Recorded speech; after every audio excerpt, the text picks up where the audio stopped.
ایک نوجوان لڑکا ہے جس کا نام ابو کرصافہ ہے، بکریاں چراتا ہے اور اپنی خالہ کے ہاں قیام پذیر ہے۔ تو ایک دن اس نے حضور کو دیکھ لیا اور خوش قسمتی کے حضور نے بھی اسے دیکھ لیا۔ تیری پہلی نظر کا وار توبہ، دل اب تک دعائیں دے رہا ہے۔ تو اب اس کو سب بکریاں بھول گئیں، وہ بکریاں لاتا ہے اور چراگاہ میں چھوڑتا ہے اور آ کے حضور کی مجلس میں بیٹھ جاتا ہے۔ ایک دن خالہ کو پتہ چل گیا کہ یہ تو سارا دن وہاں بیٹھا رہتا ہے، تو اس نے سختی سے منع کر دیا کہ تم وہاں نہیں جاؤ گے۔ اب ایک دن تو کاٹا، 2 دن کاٹے، لیکن برداشت نہیں ہوتا۔ آ کے اپنی ماں کو اور خالہ کو بٹھا کے ابو کرصافہ کہنے لگے، نوجوان لڑکا ہے، کہ میں تمہاری بات مان لیتا ہوں، نہیں جاؤں گا، لیکن ایک بات تو میری مان لو۔ انہوں نے کہا کیا؟ کہا ایک بار تم میرے ساتھ چلو تو صحیح، اس کے بعد اگر تم نے روکا تو رک جاؤں گا، ایک بار تم نے میرے ساتھ جانا ہے۔ انہوں نے کہا ٹھیک ہے ہم چلے جاتے ہیں۔ حامی بھر لی، خیال تھا کہ ٹھیک ہے اس کی کہنے پہ ہو آتے ہیں، اور اس کے بعد جو ہے وہ اس کو پھر زور بھی دینا پڑے گا، اس کی شرط پوری ہو جائے گی۔ اب ابو کرصافہ اپنی ماں کو، اپنی خالہ کو لے کر حضور کی دہلیز پہ پہنچا۔ کچھ دیر بیٹھے اور واپس چلے تو اسے بے چینی تھی کہ اب یہ کیا بولتے ہیں، چونکہ اس کا مستقبل بھی اس پہ لگا ہوا تھا۔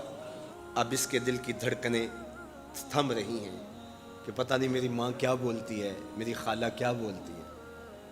تو ابو کرصافہ کی خالہ نے بول کے کہا ما رأینا مثل ھذا الرجل، زندگی میں ایسا سونا بندہ دیکھا ہی نہیں۔ لکھاں لوگ آئے زمانے تے، محبوب خدا جہا کوئی نہیں۔ لکھاں لوگ آئے زمانے تے، محبوب خدا جہا کوئی نہیں۔ لکھاں سونے بن بن بہندے نے، او دی خاک پا جہا کوئی نہیں، او دی خاک پا جہا۔ اور اعظم چشتی مرحوم ساری زندگی حیرت میں گزار دیتے ہیں اور لکھتے ہیں کہ سمجھا نہیں ہنوز میرا عشق بے ثبات، سمجھا نہیں ہنوز میرا عشق بے ثبات، تو کائنات حسن ہے یا حسن کائنات، تو کائنات حسن ہے یا حسن کائنات۔ احسن وجہن، ابو کرصافہ کتنا سونا چہرہ تھا، کتنا سونا چہرہ تھا۔ ولا انقا ثوبا، اور جتنے سونے کپڑے تھے اتنے سونے کپڑے بھی کسی کو پہنے ہوئے نہیں دیکھا۔ اور تیسری بات فرمایا ولا الین کلاما، جتنی میٹھی باتیں کرتا تھا، شہد ٹپکتا تھا اس کے لہجے سے۔ اللہ اکبر، اس کے لہجے سے شہد ٹپکتا تھا۔ تینوں سینے دی میں ٹھنڈ آکھاں، شہد گلاب تے کھنڈ آکھاں، تینوں نبیاں دا میں لاڑا آکھاں، تیرے ہجر دے وچ میں ہاڑا آکھاں۔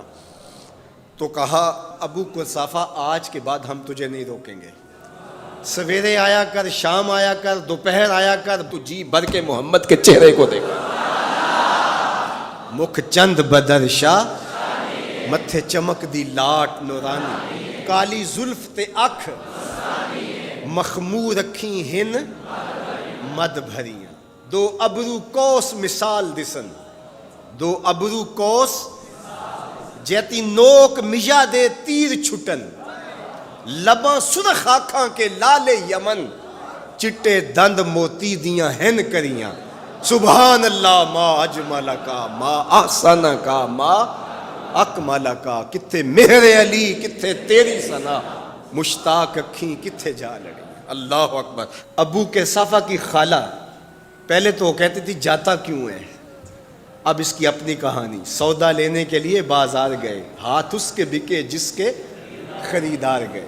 اللہ اکبر۔ کہا کہ اتنا سونا کلام کرنے والا بھی میں نے آج تک نہیں دیکھا۔ پھر کہا ابو کرصافہ کیا کہوں، لگتا تھا اس کے چہرے میں سورج گھوم رہا ہے، ایسا حسین تھا، ایسا سونا تھا۔